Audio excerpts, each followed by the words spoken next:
Welcome to this month's webinar, Prohibitions and Conjoint Designs, Embrace the Possibilities, Avoid the Peril. I'm Christina Miller, the manager of the USA Client Services team here at Sawtooth Software. Anyone familiar with Sawtooth Software would also be familiar with our presenter today, Brian Oram. Brian is the president of Sawtooth Software. Brian has been with the company for 27 years, and if you read through our documentation or attended any of our conferences, you've probably come across his work. This webinar today will be about 45 to 50 minutes. I'll be monitoring the Q&A and chat today, so if you have any questions, feel free to reach out. If there's anything that we don't get to today, please reach out to support@sawtoothsoftware.com and we'll get to your questions there as well. We will also be emailing all attendees with a link to our recording for this webinar. Take it away, Brian. Thank you very much, Christina, and welcome everybody. This is I think our biggest webinar that we've ever had. We have over 500 attendees, so somehow this topic seems to be of interest. We're going to talk about that dirty word in conjoint analysis, prohibitions. And the agenda is as follows. Are all prohibitions bad? I think the obvious answer is we're going to say no if you do it right. We're going to talk about strategies for accommodating what appear to be prohibitions to make conjoint analysis designs more specific and relevant and realistic for your respondents and to the marketplace and to the business decision at hand. This webinar is an advanced webinar and assumes you already know the basics of conjoint analysis and are already comfortable with Lighthouse Studio's CBC package. Most of the power tricks that we're going to talk about in the design testing need Lighthouse Studio's CBC, which is a very powerful platform for doing this kind of thing. So before we get into the topic, my marketing manager made sure that I would give you a couple of messages. First, where we're going to be next. I talked about that introductory class to CBC, MaxDiff, and ACBC. We're taking that 3-day hands-on workshop in person to sunny Orlando, Florida, January 30th through February 1st. I think that we already have 9 people signed up for that. We cap it at 25. So if you want to attend, or more likely one of your colleagues wants to attend, please sure to recommend it to them. Also, the renamed Sawtooth Software Conference, which is now called the Analytics and Insights Summit, is going to be May 2nd through 5th in Barcelona, Spain. So make sure to either sign up for that in person, or if you cannot go in person, sign up for the virtual option so that you can get a hold of the videos and the slide presentations shortly after the conference is held. Also, many of you know that we are working on our transition to the cloud. Lighthouse Studio, of course, is a desktop platform, Windows installed, but we're working hard on the next version of Sawtooth Software, which is going to be a cloud platform. This cloud platform is going to be very easy to use. It's beautiful. It has basic CBC and MaxDiff right now, but over the months and over the next coming couple of years, we're going to be adding a lot of new, more advanced features for CBC and MaxDiff, but it is a great general survey package that please check out. That leaves the question, what about Lighthouse Studio, this long-term platform that we've been working on for 20 years? Well, it's an awesome platform. I use it myself. We use it in our own consulting practice, and it is not going to go away. We're going to continue maintaining and improving Lighthouse Studio for many, many years to come because it is our flagship product. It has been for a long time, and so many of you need it and rely on it for your daily work. So back to the subject of our meeting today. When you take your initial conjoint analysis course, whether it's from us or whether you read our documentation or so forth, the typical beginning advice for the beginning conjoint researcher is to create an attribute list where the attributes and levels can freely combine without creating physically or technologically impossible combinations.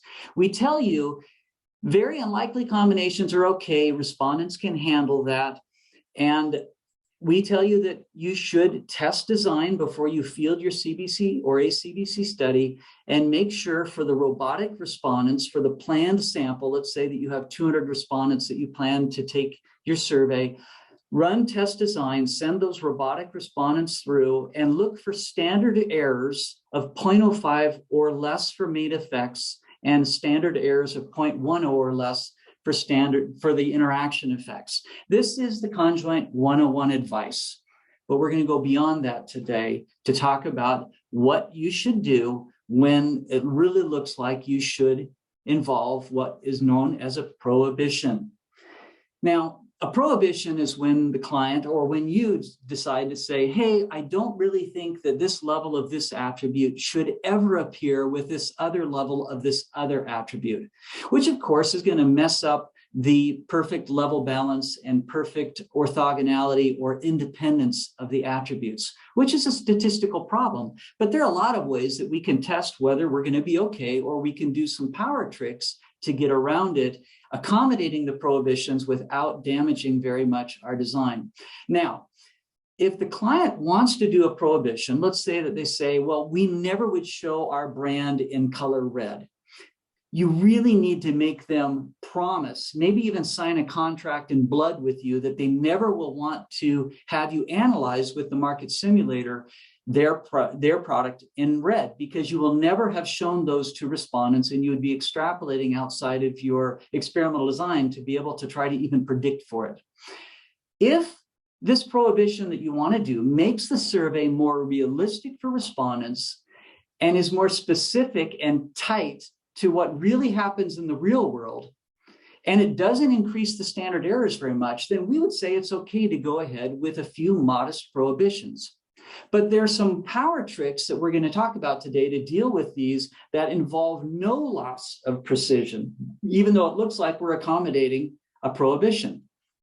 Now, not all prohibitions are created equal. Over the years, people have written or called me and said, how many prohibitions can I include in my conjoint? Well, it's not really that simple, because not all prohibitions are created equal. In this case, we have two attributes, brand with 3 levels and style with 3 levels. And in each of these two cases, the left and the right, we have 3 prohibitions. The X's represent prohibitions. We're never going to allow, for example, brand 1 to show in style A. But the case on the left is much more damaging to the statistical efficiency of your experiment, because the prohibitions tend to line up on the same rows or columns. The more prohibitions that line up on the same rows or columns in your contingency table, the worse off you are. In the example on the right, there's only 1 prohibition in each row and column, and so it's less statistically damaging. So next, let's talk about a simple example. If you're lucky, where the client says, hey, there's just 1 prohibited combination that we need to prohibit. Brand 1 should never appear with style A. And there's other attributes in the study, but for the purposes of this class, and also for the purposes of testing statistical precision, we can isolate what's going on with just these 2 attributes to figure out how damaging this is to our experimental design.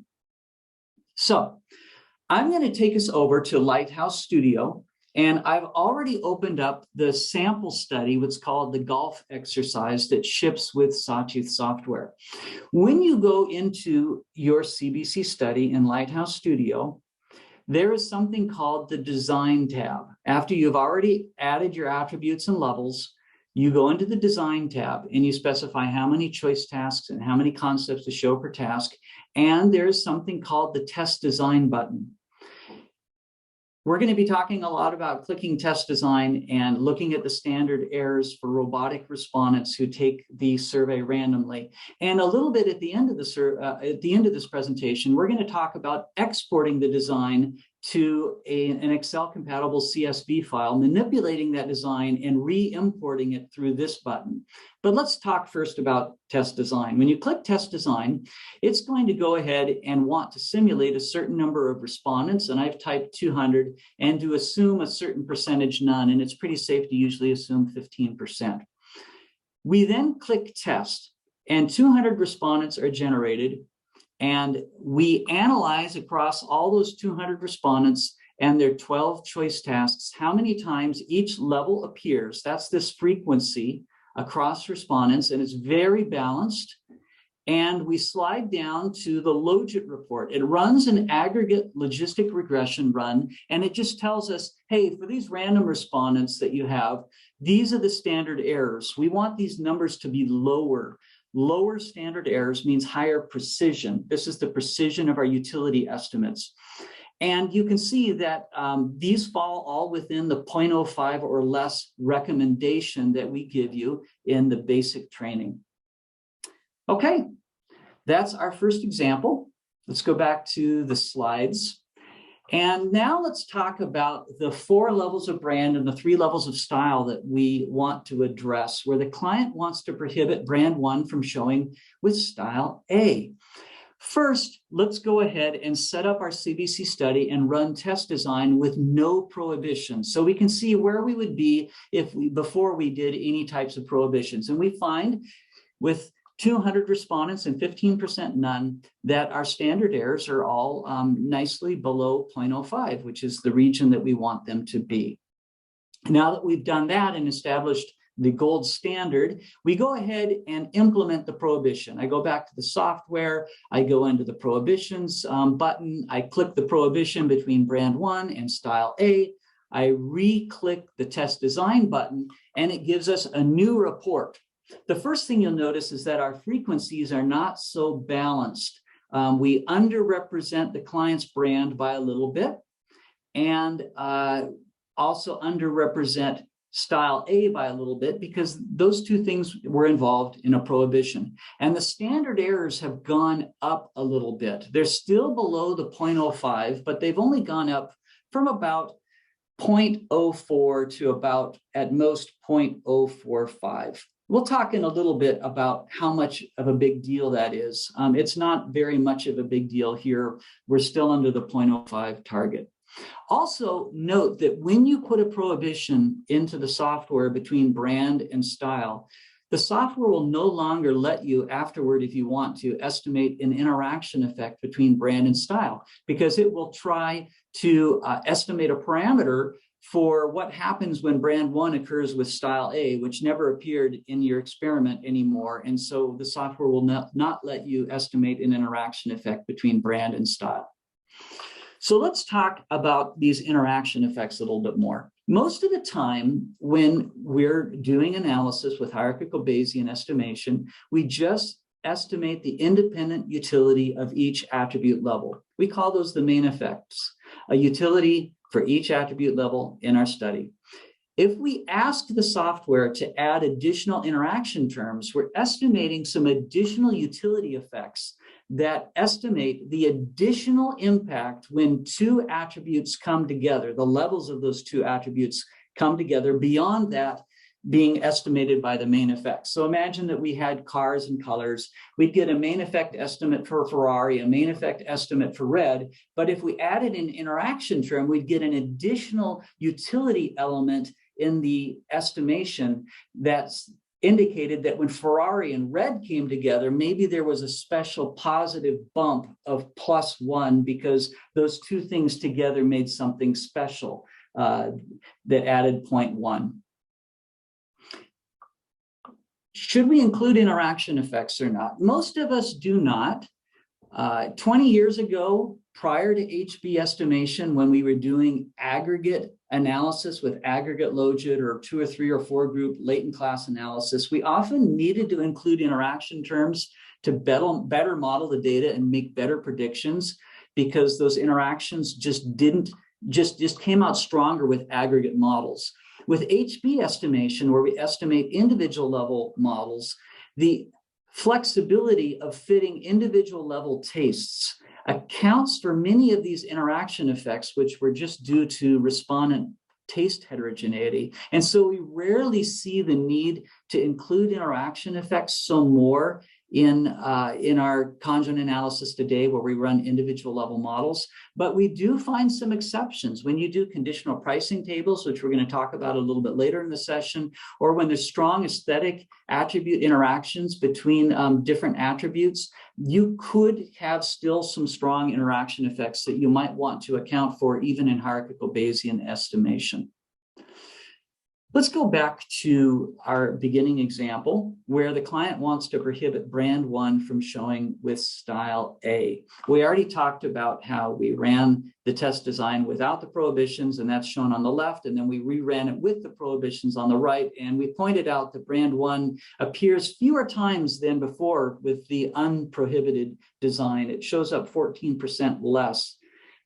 Does this matter? Does this matter to your client that their brand is going to show up 14% less than the other brands? Well, if it did, we could try doing a little bit advanced massaging of the design that involves some power tricks. We could, in Lighthouse Studio, add a fifth brand, just temporarily, a fifth brand that really is just meant to be a copy of brand one. We could regenerate the design. And that fifth brand, by the way, also has a prohibition with style A. We regenerate the design, we export the design to Excel, we open up that design in Excel, we recode all fives to be ones for the brand attribute, and then we re-import that study back into our original Lighthouse Studio study that has 4 brands. And that's just a power trick to try to represent brand one a little bit more because we were underrepresenting it after doing the prohibition. Well, we tried that. And now this updated report over here shows what happens when I double represent brand one and then collapse it back to brand one. We actually overshoot the mark, and now brand one is shown way too many times, I think. We could have done something fancier though. When we exported the design to massage it, we could have added 3 copies of brand one, all prohibited with style A, and 2 copies each of brand 2, 3, and 4, generated the design, exported that to Excel, collapsed all of those extra brands back to the original brands 1, 2, 3, or 4, and we'd probably get something with better frequency balance that still showed so that each brand showed about an equal number of times. And so there's some things that you can do to try to account for and adjust when you've done prohibitions to make sure that your client's brand shows the right number of times relative to the other brands and so forth. Moving along, let's imagine, and this is a little bit more realistic, that the client wants to prohibit more than just brand one with style A, but that the client says, hey, there's 4 prohibitions, as shown here in this contingency table. Now, let's go ahead and run the test design as before on the left without the prohibitions, and now we implement these 4 prohibitions and we get the thing on the right. Really fortunately, the frequency balance still stays really nice across the brands because, interestingly enough, this example, each brand shows with exactly 2 styles. And so we get away with something here. We get lucky, and the frequency doesn't require any massaging afterwards to like double up brands to try to get their frequency more balanced and so forth. But we had added correlation in the design matrix. This combination of prohibitions is going to lead to correlation in the independent variables, and it's going to harm the statistical precision of your logit effects, whether they're aggregate logit, latent class, or hierarchical Bayesian logistic regression. All of those are going to be harmed to some degree or another. The standard errors, or the precision, is not as good. The standard error goes up, the precision goes down, and now we're getting a 0.052, which takes us over that recommended 0.05 limit. And we might start to worry and say, hey, we used to be able to get around 0.04 standard error, but with these prohibitions, we're over 0.05. How bad is that? And you may wonder, well, how bad is that? Well, I'm going to give you a formula in this next slide, which lets you calculate really quickly the damage, and to be able to tell your client in dollars and cents terms what it meant to go from a precision of 0.03968 for their brand in the first case without prohibitions to 0.05204 in the second case with these 4 prohibitions. You take the ratio of the squares of those standard errors and that becomes 0.58. That means that the new design with those 4 prohibitions is 58% as efficient in terms of estimating brand 1's utility as the original design without the prohibitions. For estimating brand 1, this has the same effect as throwing away 42% of all that money you spent on your sample collection. And so that's a lot of money in a lot of cases. And this is a way to talk to your client about these prohibitions and putting it in dollars and cents for them, which probably means more than just statistics. Okay, so this isn't very good. We don't like that this is effectively like throwing away 42% of our sample with respect to estimating brand 1. So let's talk about what we could do with this example with these 4 prohibitions to do better. In reality, when you think about it, there are only 8 possible combinations that we need to show respondents of these brands and styles. We could think about collapsing these 2 separate attributes into a single 8-level attribute with these that show still to the respondents these brands and these styles. It looks to the respondent the same, but behind the scenes, the software just thinks it's a single attribute with 8 levels. What are we going to get then? Well, if we generate the design, collapse those 2 attributes to be 1, and there's other attributes in the study involved, of course, so it's still a conjoint study with multiple attributes, we get these new frequencies, which are nicely balanced, and these new standard errors. But wait, you may say, these standard errors are above the target 0.05, and yet you told me that this was going to be a good thing to collapse these 2 attributes. Well, not so fast, because remember that these now are the standard errors for 2 attribute effects considered together or after adding across them. Recall that the standard errors previously, when we had separated brand from style as 2 separate attributes, were separately 0.05204 and 0.05277 when we had the prohibitions involved for brand 1 and style B. Now, when you think about what's going on statistically, when you add these 2 levels utilities together, you're adding the utility component, but there's also uncertainty around each of these. So really, the joint effect of those 2 together involves a pooled standard error for the sum of those 2 separate part worths, which would have been the square root of those 2 standard errors added together squared. Or the pooled standard error, if we had that as 2 separate attributes, would have been 0.074 with the prohibitions. When we collapse them into a single attribute with a single utility estimate, the standard error is 0.06 something, which is less than the 0.07 something. So the prohibitions design is actually 73% as efficient as this collapsed attribute design, okay? So when you collapse attributes, don't look at the standard errors and get sad. Remember that you're collapsing 2 attributes. So to compare it apples to apples with your original 2 attributes, you really should compute the pooled standard error of your original 2 attributes and compare it to the joint utility estimation with the joint standard error when you collapse the 2 attributes. I'm sorry that got a little bit technical, but do remember this point so that you don't get discouraged when you collapse attributes into 1 attribute and then look at the standard errors and think you're worse off. So let's talk about what happens also when you collapse 2 attributes. When you collapse 2 attributes, you're no longer going to be able to deliver to the client 2 separate importance scores, for example. And some clients may complain because they don't get these 2 ones, these 2 importance scores. You get kind of this joint importance score for this collapsed attribute.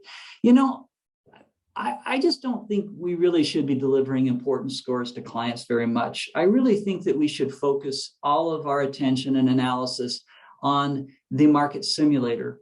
And you can still estimate the impact of each attribute on choice via sensitivity analysis in the market simulator by varying the levels of that attribute and seeing its impact on choice, holding all of the other attributes and the competitive scenario constant. So you can still tease out the independent effect of different attributes through sensitivity analysis, even though you've collapsed your attributes. But frankly, I just don't think we should be delivering importance scores or utility scores very often to clients unless they really are more advanced and comfortable and have a lot of history of interpreting those.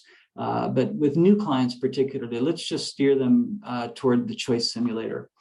Anyway, another trick for handling a lot of prohibitions is to use alternative specific designs instead of collapsing multiple attributes. Now, alternative specific designs, remember the classic example where we have buses, cars, and trains.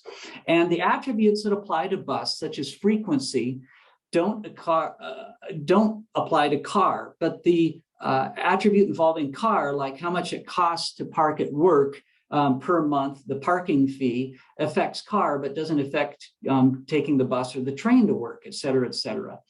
So some attributes only apply to bus, some to car, and that's called an alternative specific design. And Lighthouse Studio from Sawtooth Software is a very powerful platform that lets you additionally do these advanced types of designs. And the way that the software does it and the data are coded in the independent variable matrix makes these designs, although it looks like it's accounting prohibitions, allows them to do it in an orthogonal way that still leads to essentially near zero correlation between the attributes in your experimental plan.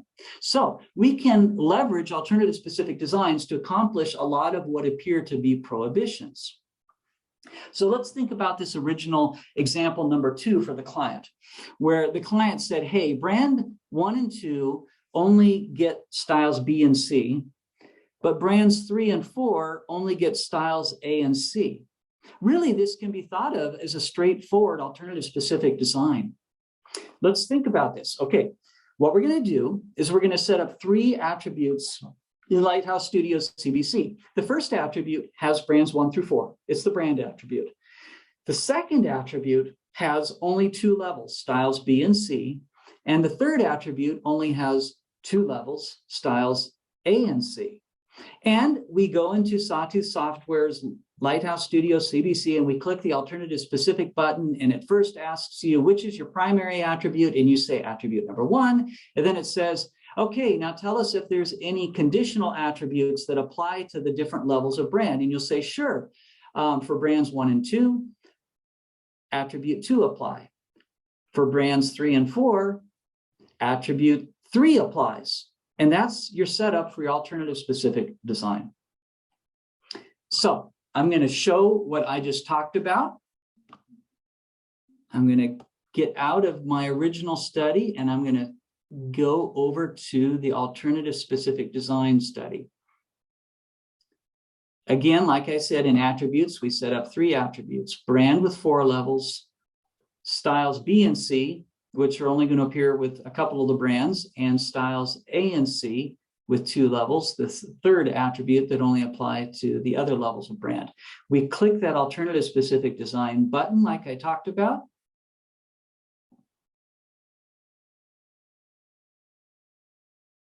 And the first thing is it asked, I already did this work, but it says first, add your primary attribute. And she says, brand is my primary attribute. And then it opens up this table and you just click and specify which attribute appears to appear with each level of brand. And it just comes up the label that you put previously. And then when you click preview, okay.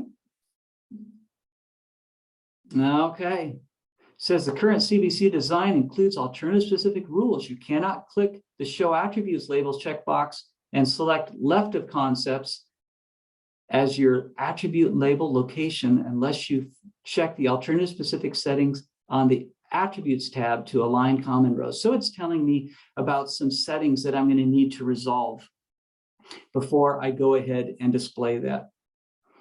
Let me turn off the attribute labels. And it's going to go ahead. I can add them later. I can collapse those rows. And when I collapse rows, then I can add labels on the left. But you can see that it's just going to show the brands and the styles but I have an alternative specific design. Okay, going back to our PowerPoint slides. It turns out for this example with these 4 prohibitions involving brand and style, that the alternative specific rendition of the design is 42% more efficient than the collapsed attribute version of the design. And we already saw that the collapsed design was more efficient than the design with 2 separate attributes and the standard prohibitions. So in this case, the alternative specific rendition is better than collapsed, and collapsed is better than prohibitions. So to review what I've been talking about for the last 15 or 20 minutes, when you get the case where the client wants you to do some prohibitions, or you decide that you want to do some prohibitions to make the experiment more realistic and more focused on actually what happens in the marketplace, and such that the predictions focus on the design space and what happens in the marketplace, we get a more focused prediction that is going to be more accurate for predicting out of sample, let's say market shares, predictions of market share, predictions of the success of products. If we can isolate and focus the design in the smaller design space accommodated by prohibitions, and when we do the prohibitions the right way, we're going to get better results. We can think about, should we collapse 2 attributes into 1 attribute? That's one strategy. Another strategy is, can we formulate this as an alternative specific design? It turns out that these are both good options in this case, with the alternative specific design a little bit better option, and we can test those different solutions. But this gives you some power tricks to think about as you try to massage and manage and handle prohibitions to focus your experiment to be more realistic and better predictive of the actual marketplace that you are trying to predict to. Moving along, pricing studies often lead to what appears to be prohibitions. Oftentimes you have some real premium brands in there versus some real discount brands, and you don't want the premium brands to show up at the same prices that the discount brands show up. Or sometimes you have products that have large jumps in feature capabilities. 8K resolution versus 1080p resolution, TVs, for example, for home. I often face studies like this where I need to think about how to manage the case so that I get more realistic presentation of the products to the respondents. Okay, one of the first and easiest tricks that I think about is what we can call corner prohibitions. I frequently use them. They're typically not very damaging to design efficiency if you just knock out the extreme corners. For example, we have 3 levels of high definition televisions from 1080p to 8K, and we want to cover a full range of price from $400 to $1,600. We can prohibit that the low resolution older screen should never appear with $1,600, and the new fancy 8K screens should never show up with $400. Okay, if you use prohibitions, of course, you're not going to be able to estimate an interaction term automatically in the software. That's something that you give up if you do prohibitions in this way. But if you test the design efficiency and you look at the relative de-efficiency shown at the bottom of the test design report, the overall damage to design efficiency due to this is just 6% on average across the experimental design. It's not that bad at all. And if you just want a quick and dirty trick to accommodate and make these products show at more realistic prices to respondents, this is one approach you can take. Let's talk about another approach called conditional pricing. In Sawtooth Software's Lighthouse Studio, you can create a conditional pricing table.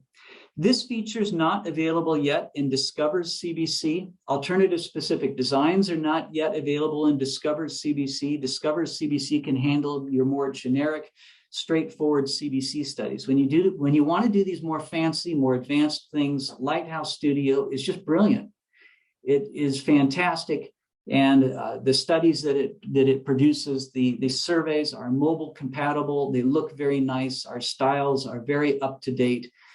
So for when you're presenting these surveys over the web or even on CAPI for devices not attached to the web. Anyway, back to conditional pricing tables.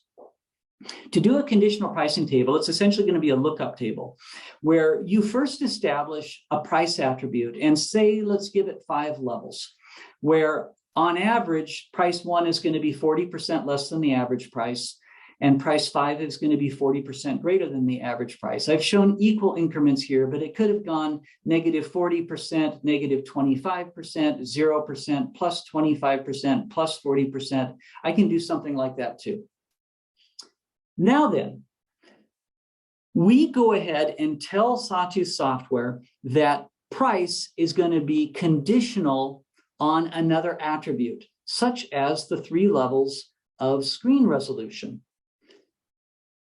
And we go ahead and the software opens up a table with, in this case, 5 times 3 or 15 cells. It says, hey, for every combination of price and 3 levels of your screen resolution, tell us what price to show respondents. That's the lookup table. And it just says, hey, replace whatever we're about to show on the screen with these prices.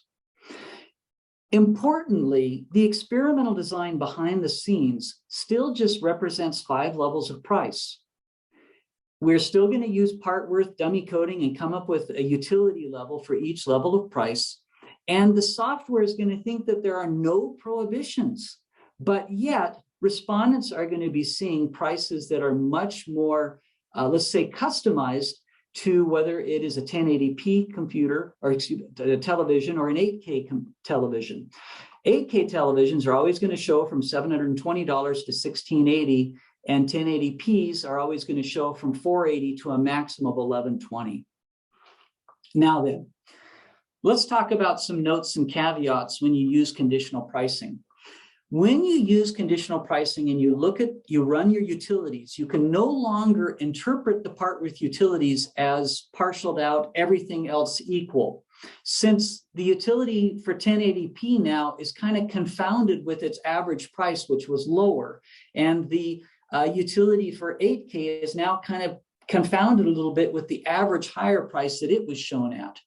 So you can no longer interpret the part worth utilities independently and look at 1080p versus 8K and think that that just represents the utility of 1080p versus 8K. Well, that represents the utility of 1080p at its average price that it was shown at compared to 8K at its average price that it was shown at. But no worry, if you're not going to be showing the client the part worth utilities, then it just doesn't matter that there's this little confounding going on, because the market simulations and the sensitivity analysis are all going to be correct, and all the predictions are going to turn out nicely. And Sawtooth Software's market simulator knows how to account for the conditional pricing table. So you can just directly type the specific price levels in the simulator, and it looks it up on the table to see what level of price each price maps to. When you do conditional pricing, you may find that more significant interaction effects between price and the attribute is conditional upon will enter into your data, and you're going to need to take a little bit more care and investigate potentially including the interaction effect between price and the one attribute it's conditional upon. You can use our CBCHB Model Explorer, which is a power trick tool that you can download from our website. It's got some documentation included. So that's a more power trick to be able to use HB estimation with some jackknife resampling to be able to hold out through jackknifing specific tasks and look at the hit rate of those held out tasks over lots of different replicates and jackknifing of those holdouts. So that's a topic for another day. Anyway, a mathematically equivalent approach to conditional pricing, which some people like a lot better, is called alternative specific pricing. It's just using alternative specific designs, but making alternative specific prices that are to appear with each level of screen resolution in our TV example. Okay? This approach is going to accomplish exactly the same thing as we could accomplish with the conditional pricing table. It's just that it's going to force us to estimate alternative specific price functions, which burns up a few more degrees of freedom. You have to estimate a few more parameters in the model, but this actually gets you the alternative specific price functions. If there isn't a significant interaction, it'll automatically come through. what we do is now I have my attributes as the columns just to tell you what the layout's going to be. Our first attribute is screen resolution, and then we have 3 other attributes. The 5 levels of price is an attribute that's going to show up and be conditional upon 1080p levels.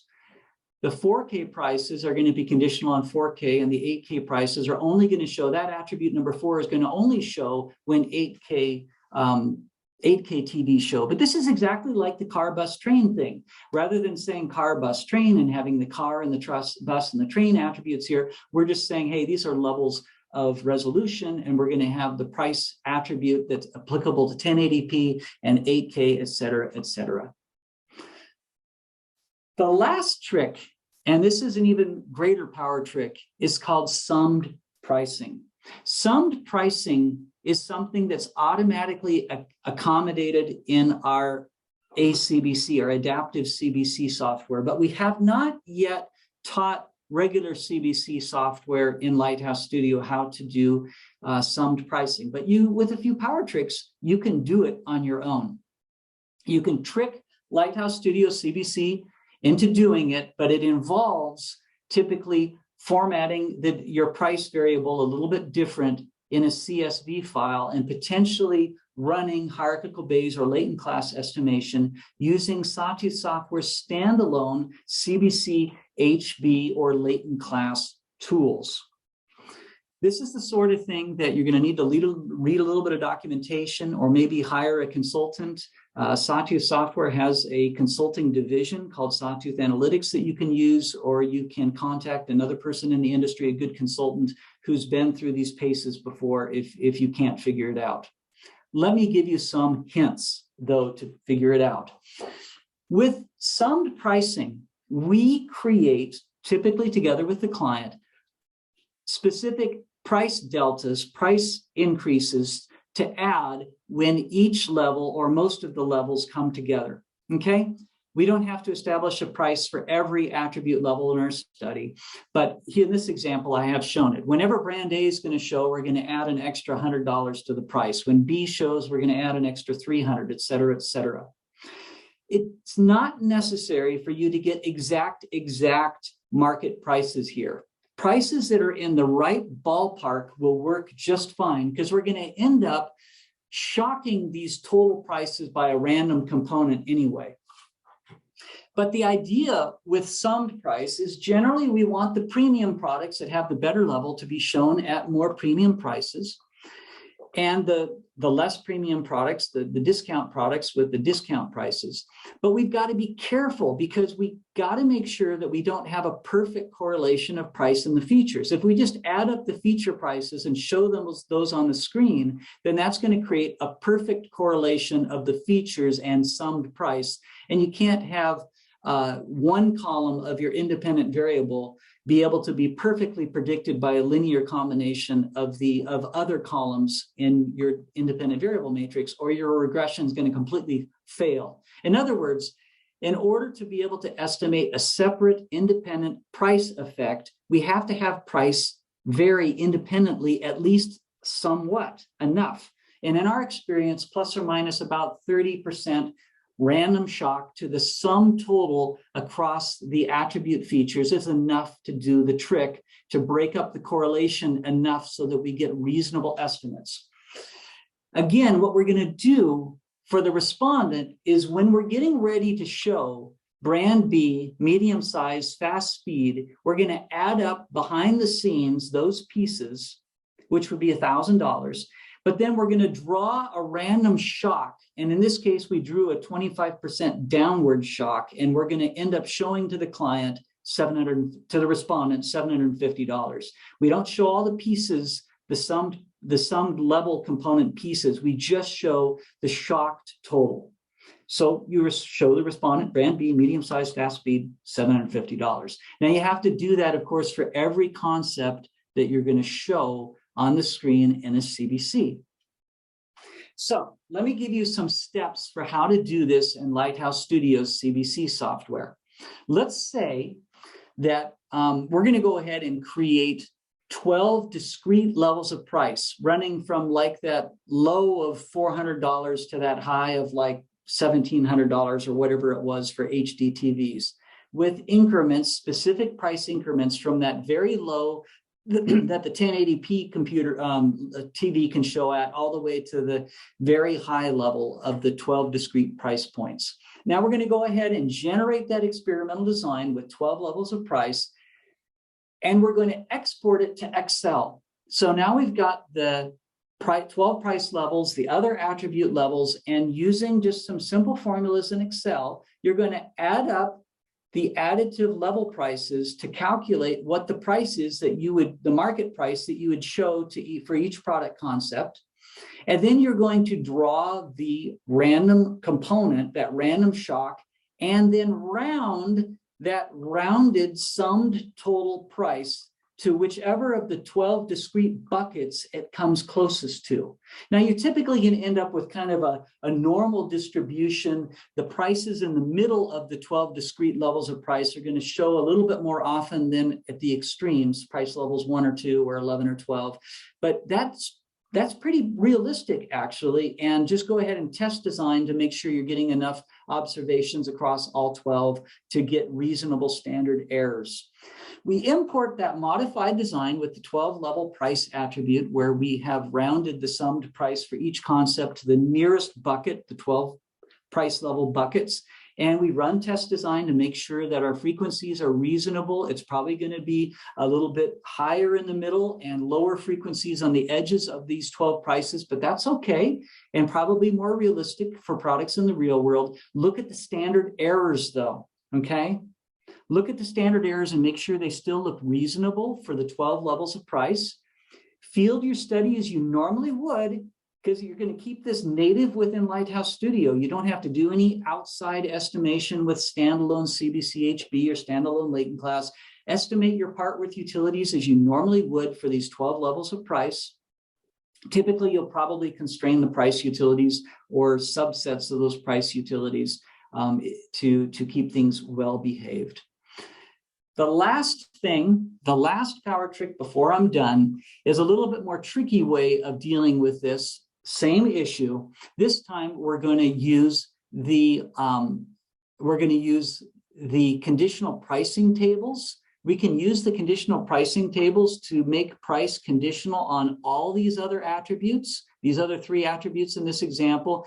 Build out the conditional pricing table with the -30%, the +30%. So the conditional pricing table handles the issue of shocking the price so that we're not just summing the summed components of the price.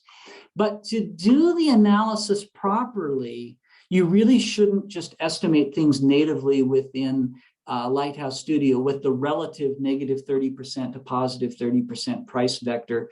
You really should convert things to user-specified variables and model price as a continuous price, modeling the actual prices shown to respondents. So that means you're going to have to export the data later to a CSV file, convert everything to the prices actually shown to respondents, and then create a user-specified variable or series of user-specified variable in your CSV file that you've manipulated. And you're going to want to fit a continuous price either as linear, log linear, or piecewise in the standalone CBCHB or the standalone latent class tool. And you're going to get those part width parameters out, and you're probably going to need build your own market simulator with those part width utilities, probably in something like Excel or your favorite programming tool. So this last thing is a little bit nastier work. That's why I like the earlier version where we picked the 12 discrete levels of price, do the summed pricing, round things to the nearest bucket, because then I can keep everything native within Lighthouse Studio, and I'm accomplishing essentially very close to the same thing.